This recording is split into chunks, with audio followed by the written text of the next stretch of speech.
So hello and good morning all of you. स्वागत आहे तुमचं मेगाबीट एज्युकेशनच्या युट्यूब चॅनलवर. चला बघूया याचे आपले वोकॅब्युलरीचे वर्ड्स, त्यांचे हिंदी, मराठी आणि इंग्लिश मध्ये मीनिंग्स, सोबतच सिनोनिम्स, अँटोनिम्स आणि जे पण ॲज एक्झाम्पल म्हणून सेंटेन्सेस दिलेले आहेत ते सेंटेन्सेस आपण मराठीमध्ये मीनिंग बघूया आणि सेंटेन्स मध्ये वर्डला कसं यूज केलेलं आहे ते सुद्धा बघूया. सो स्टार्ट करूया आपण आजच्या सेशनला. फर्स्ट वर्ड आहे आपला आजचा काय आहे? इम्पास. IMPASSE, impasse. सो इम्पासचं मीनिंग काय होतं इंग्लिशमध्ये? तर a situation in which no progress is possible, especially because of disagreement, a deadlock. Okay, so English मध्ये काय होतं इम्पासचं meaning? A situation in which no progress is possible, म्हणजे जिथे काय झालेली आहे? प्रगती थांबलेली आहे. ओके, प्रगती थांबलेली आहे. Progress is which no progress is possible, specially because of disagreement. Disagreement मुळे अ डेडलॉक. डेडलॉक म्हणजे काय झालेला आहे? गतिरोध लागलेला आहे. सो हिंदीमध्ये इम्पासचं मीनिंग काय होतं? गतिरोध. मराठीमध्ये सुद्धा गतिरोध असंच म्हटलं जातं. आणखी काय होतं मराठीमध्ये मीनिंग इम्पासचं? कोंडी, प्रगती थांबणे आणि अतिशय कठीण प्रसंग. ओके, सो मराठीमध्ये इम्पासचं काय मीनिंग होतं? तर गतिरोध, कोंडी, प्रगती थांबणे आणि अतिशय कठीण प्रसंग. सिनोनिम्स काय आहेत? तर डेडलॉक, डेड एंड आणि स्टेलमेट. सिनोनिम्स आहेत इम्पासचे डेडलॉक, डेड एंड आणि स्टेलमेट. आता सेंटेन्स बघूया. सेंटेन्स मध्ये इम्पासला कसं यूज केलेलं आहे. तो सेंटेन्स आहे the political process is at an impasse. So याचं मराठीमध्ये काय मिनिंग होतं सेंटेन्सचं? तर राजकीय प्रक्रिया कोंडीत सापडली आहे. आणि इथे इम्पासला अर्थ घेण्यात आलेला आहे मराठीच्या सेंटेन्स मध्ये कोंडीत म्हणून. ओके, कोंडीत असा मराठीमध्ये अर्थ घेण्यात आलेला आहे इम्पासचा सेंटेन्स मध्ये. नेक्स्ट बघूया वर्ड. नेक्स्ट वर्ड आहे स्लोवेनली. SLOVENLY, slovenly. स्लोवेनलीचं इंग्लिश मध्ये मीनिंग होतं specially of a person or their appearance messy and dirty. म्हणजे जे काय आहे? खराब आहे. ओके, अस्वच्छ आहे आणि मेसी आहे. मेसी म्हणजे काय आहे? तर अस्ताव्यस्त आहे. सो स्पेशली कोणाबद्दल? तर एखाद्या पर्सन बद्दल और त्याच्या अपिअरन्स बद्दल. तो कसा दिसत आहे? तो खूप गचाळ दिसत आहे, गंदा दिसत आहे, मळकट दिसत आहे, त्याच्याबद्दल एखाद्या पर्सन बद्दल किंवा त्याच्या अपिअरन्स बद्दल जर म्हणण्यात आलेला आहे तर त्याला इंग्लिशमध्ये म्हटलं जातं स्लोवेनली. आणि मराठीमध्ये त्याचा अर्थ काय होतो? एकतर गचाळ, ओके, गबाळ म्हणू शकतो आपण, गंदा म्हणू शकतो, अस्ताव्यस्त म्हणू शकतो.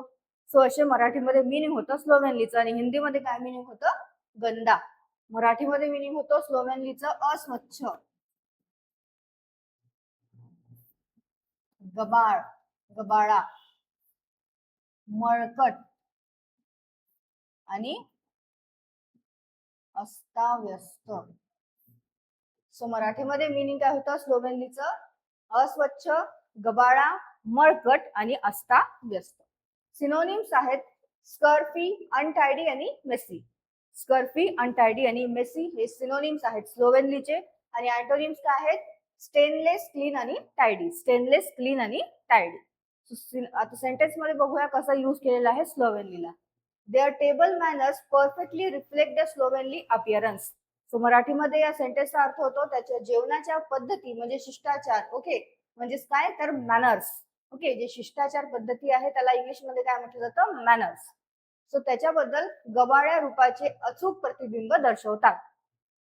त्याच्या जेवणाच्या पद्धती किंवा शिष्टाचार त्याच्या गबाळ्या रूपाचे अचूक प्रतिबिंब काय करतात? दर्शवतात. सो इथे जे आहे स्लोवेनलीला मराठीमध्ये अर्थ घेण्यात आलेला आहे सेंटेन्स मध्ये गबाळ्या म्हणून. ओके, आणि मॅनर्स म्हणजे होतं शिष्टाचार. नेक्स्ट बघूया. नेक्स्ट वर्ड आहे एटिकेट. ETIQUETTE म्हणजे होतं एटिकेट. सो एटिकेटचं इंग्लिशमध्ये काय मिनिंग होतं? The customary code of polite behaviour in society or among members of a particular profession or group. Okay, काय आहे? The customary code of polite behaviour in society or among members of a particular profession or group म्हणजे होतं etiquette. So एटिकेटचं हिंदीमध्ये काय meaning होतं? तर शिष्टाचार. मराठीमध्ये सुद्धा एटिकेटला शिष्टाचार असंच म्हटलं जातं. म्हणजेच काय? तर एक सभ्यता असते. ओके, सभ्यता आहे, शिष्टाचार आहे किंवा सभ्यपणाची जी रीतवात आहे त्याला इंग्लिशमध्ये वर्ड यूज करण्यात येतं एटिकेट.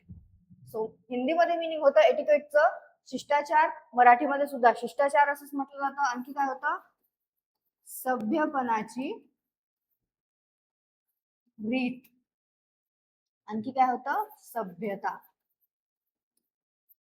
सो सिनोनिम्स बघूया. सिनोनिम्स काय आहेत? एटिकेटचे सिनोनिम्स आहेत पोलाइट बिहेवियर, गुड मॅनर्स आणि मॅनर्स.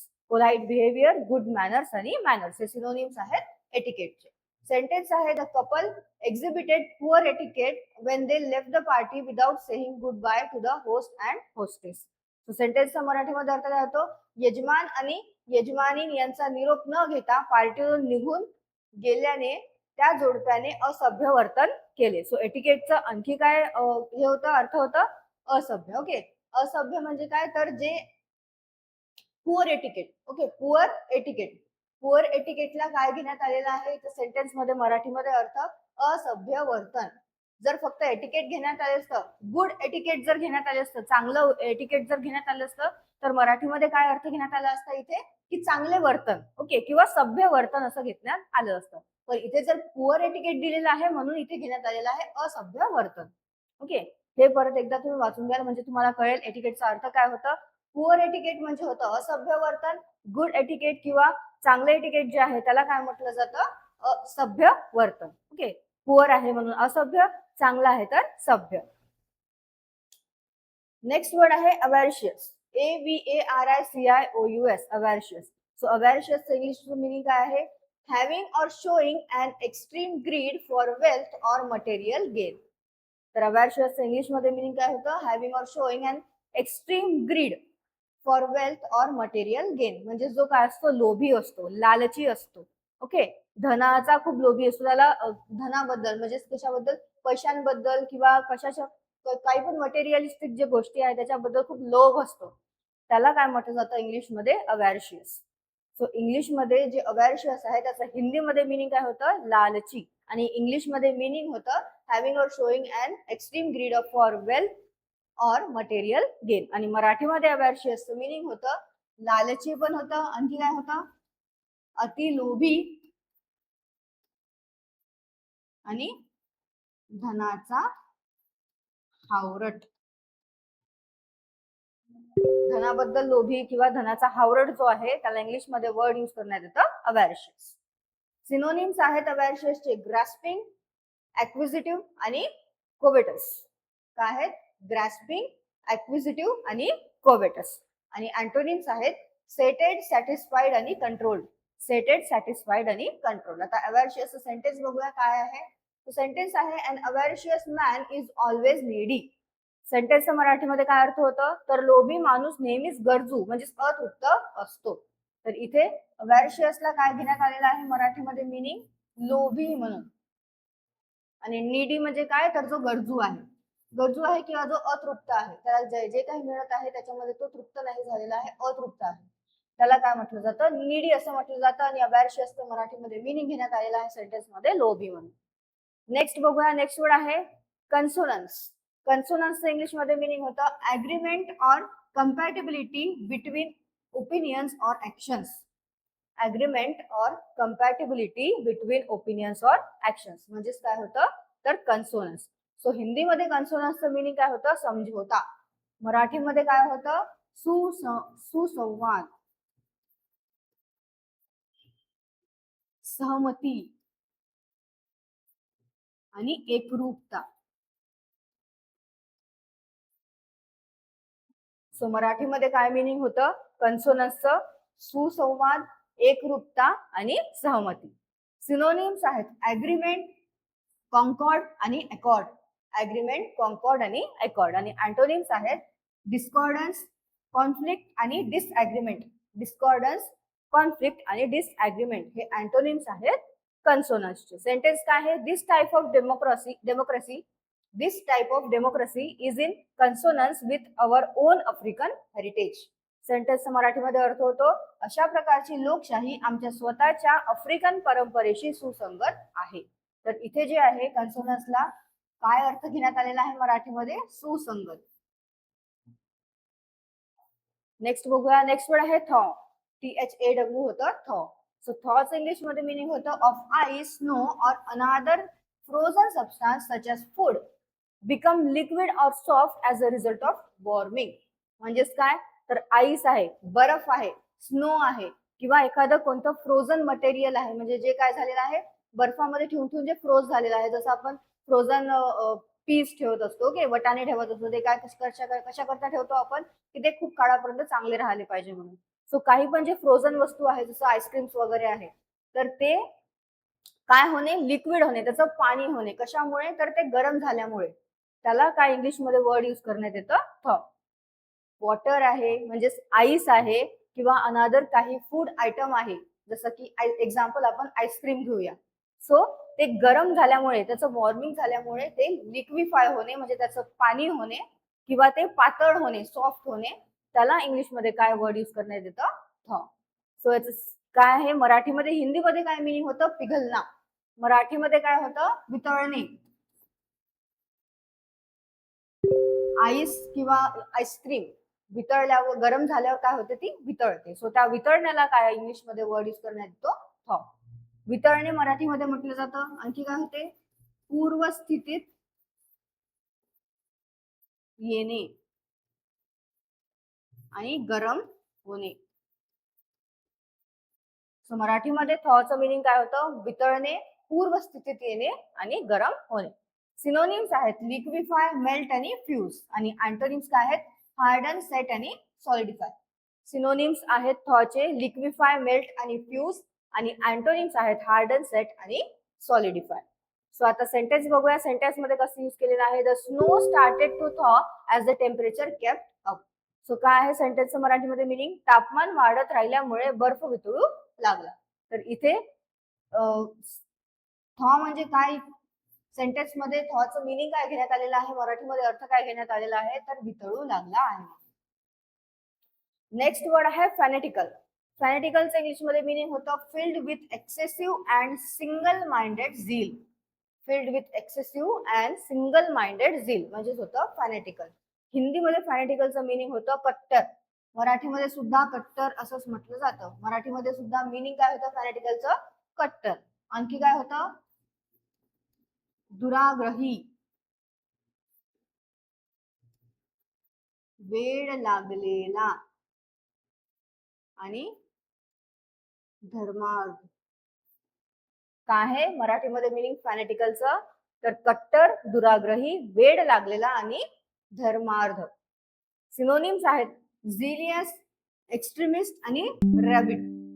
झिलियस, एक्स्ट्रीमिस्ट आणि रॅबिड. आणि अँटोनिम्स आहेत नॉन मिलिटंट, नॉन रिव्होल्युशनरी आणि liberal. Non militant, non revolutionary आणि लिबरल. ठीक आहे, अँटोनिम्स आहेत फॅनेटिकलचे. सेंटेन्स आहे as a boy he was a fanatical patriot. सेंटेन्सचा मराठीमध्ये काय अर्थ होतो, लहानपणी तो एक कट्टर देशभक्त होता. तर इथे जे आहे फॅनेटिकलचा मराठीमध्ये अर्थ घेण्यात आलेला आहे कट्टर. नेक्स्ट वर्ड बघूया. नेक्स्ट वर्ड आहे कंटेम, CONTEMN, कंटेम. कंटेमचं इंग्लिशमध्ये मिनिंग होतं treat or regard with contempt. Treat or regard with contempt म्हणजे काय, तर नफरत करणं.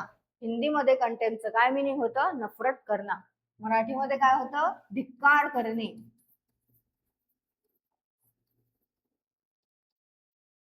कमी लेखणे आणि तिरस्कार करणे.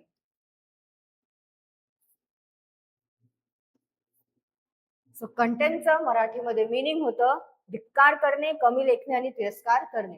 हिंदीमध्ये काय मिनिंग होतं, नफरत करणं.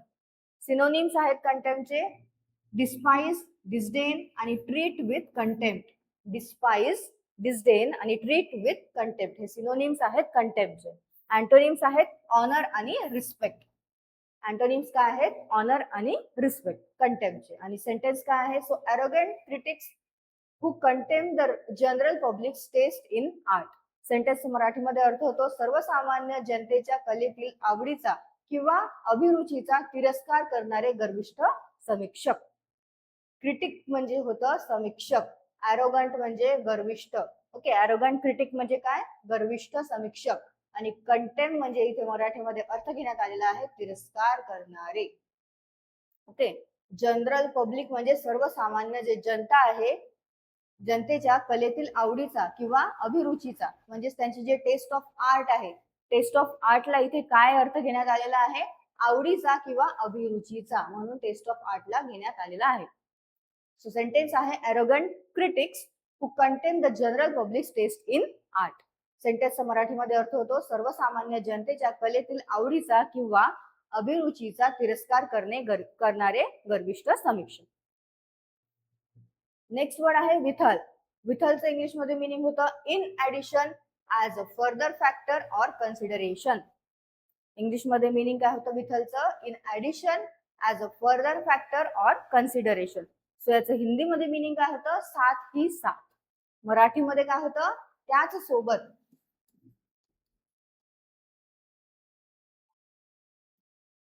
त्याच बरोबर, सोबत. आणि आणखी काय होतं? या व्यतिरिक्त आणि शिवाय. सो मराठीमध्ये विथलचं काय मिनिंग होतं? त्याच सोबत, त्याच बरोबर, सोबत, या व्यतिरिक्त आणि शिवाय. सो सिनोनिम्स आहेत ऍडिशनली, फर्दर मोर, ऍज वेल. ऍडिशनली, फर्दर मोर आणि ऍज वेल हे सिनोनिम्स आहेत विथलचे. सेंटेन्स काय आहे? She is fair and a wise lady withal. सेंटेन्सचा मराठीमध्ये अर्थ काय होतो? ती दिसायला सुंदर तर आहेच, शिवाय हुशार स्त्री देखील आहे. तर इथे जे विथलचं आहे, विथलला सेंटेन्स मध्ये मराठीमध्ये अर्थ घेण्यात आलेला आहे शिवाय म्हणून. आजच्या सेशनचा आपला लास्टचा वर्ड काय आहे? एक्सटिरपेटेड. काय आहे? एक्सटिरपेटेड. EXTIRPATED, extirpated. सो एक्सटिरपेटेडचं मराठी इंग्लिश मध्ये काय मिनिंग होतं? Root out and destroy completely. Root out and destroy completely. हिंदीमध्ये काय मिनिंग होतं एक्सटिरपेटेडचं? समाप्त करणं. मराठीमध्ये काय होतं? समूळ नष्ट करणे.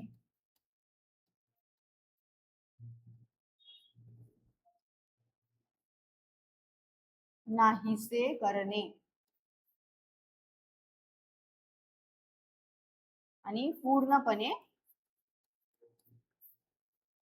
नष्ट करणे. सो मराठीमध्ये काय मिनिंग होतं? एक्सटिरपेटेडचं समूळ नष्ट करणे, नाहीसे करणे आणि पूर्णपणे नष्ट करणे. सिनोनिम्स आहेत डिस्ट्रॉय, इरॅडिकेट आणि रूट आउट. डिस्ट्रॉय, इरॅडिकेट आणि रूट आउट. आणि अँटोनिम्स आहेत कन्झर्व्ड, प्रिझर्व्ड आणि प्रोटेक्टेड. सेंटेन्स बघूया आता. सेंटेन्स मध्ये कसं यूज करण्यात आलेलं आहे? The triumph of modern medicine is extirpating certain disease. Sentence काय आहे? The triumph of modern medicine in extirpating certain disease. So सेंटेन्सचा मराठीमध्ये काय अर्थ होतो? काही विशिष्ट रोग समूळ नष्ट करण्यात आधुनिक वैद्यक शास्त्राचा विजय. काय आहे? काही विशिष्ट रोग समूळ नष्ट करण्यात आधुनिक वैद्यक शास्त्रांचा विजय. सो इथे जे आहे एक्सटिरपेटिंगचे काय अर्थ घेण्यात आलेला आहे इथे सेंटेन्स मध्ये?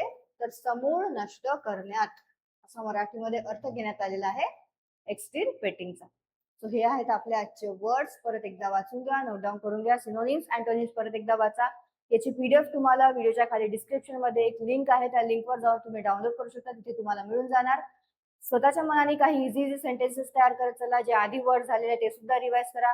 काही हार्ड वर्ड्स आहेत, सो ते हार्ड वर्ड प्रोनाऊन्स करायला थोडेसे हार्ड जातात, म्हणून मी तुम्हाला मराठीमध्ये लिहून दिलेले आहे. नेक्स्ट टाइम तुम्ही जेव्हा वाचाल सो ते तुम्हाला वाचायला इझी पडेल, प्रोनाऊन्स करायला इझी पडेल, म्हणून मी तुम्हाला मराठीमध्ये लिहून दिलेले आहे. तुम्हाला हिंदीमध्ये इझी वाटत असेल तर हिंदीमध्ये वाचा. मराठीमध्ये जरी मिनिंग्स हिंदी वाटत असेल तर मराठीमध्ये वाचा. कसं पण वाचा, फक्त तुम्हाला सेंटेन्स मध्ये कसं वर्डला यूज करण्यात आलेला आहे किंवा सेंटेन्सचा काय अर्थ होऊ शकतो जर ते ऍडजेक्टिव्ह म्हणून यूज केलं, वर्ब म्हणून यूज केलं किंवा नाउन म्हणून यूज केलं तर असे तुम्ही सेंटेन्सेस तुम्ही स्वतःच्या मनाने तयार करत चला.